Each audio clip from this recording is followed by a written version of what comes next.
कराची की मकामी अदालत में अनोखा केस रिपोर्ट हुआ। अदालत ने बिल्ली को गाड़ी तले कुचलने वाली खातून के खिलाफ मुकदमा दर्ज करने का हुक्म सुना दिया है। खातून की गाड़ी तले आकर बिल्ली हलाक हुई। शहरी ने खातून के खिलाफ दरख्वास्त दे दी है। मजीद जानते हैं, नुमाइंदा कराची से बिलाल अहमद हमारे साथ मौजूद हैं। बिलाल, बताइएगा मुल्जिमा का क्या मौक़िफ़ है इस पर? और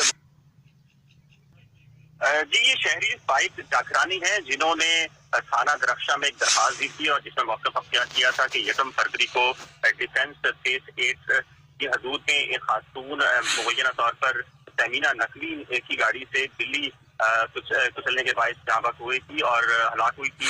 इस पर पहले पुलिस को इत्तला दी गई, ताहम पुलिस की जानिब से कोई कार्रवाई नहीं की गई थी, जिस पर शहरी ने अदालत से रुजू किया और अदालत ने अब कार्रवाई मुकम्मल करने के बाद खातून के खिलाफ मुकदमा दर्ज करने का हुक्म दिया है। शहरी का ये मौक़िफ़ है कि दुनिया भर में जानवरों के तहफ़्फ़ुज़ के लिए इक़दाम किए जाते हैं। पहले जब ये वाक़या रूनुमा हुआ तो उन्होंने खातून से ये कहा था कि इसका, चूँकि वो जख्मी थी उस वक्त और अगर इलाज कराया जाता तो बिल्ली बच सकती थी, लेकिन खातून ने इस बात को इग्नोर किया, जिस पर उसने कार्रवाई की। ये तस्वीर भी अदालत में पेश की है और जो खून वहाँ मौजूद था जहाँ ये वाक़या आया था, वो सारी तस्वीर और फुटेज बाकायदा तौर पर अदालत में पेश की गई और बताया गया कि खातून ने पहले उस बिल्ली को कुचल दिया और लेकिन उसके बाद जब वो बिल्ली जख्मी थी तो उस इलाज कराने के बजाय उसको जो है इग्नोर कर दिया, जिसके बाद बिल्ली जो है वो जहाँ हलाक हो गई।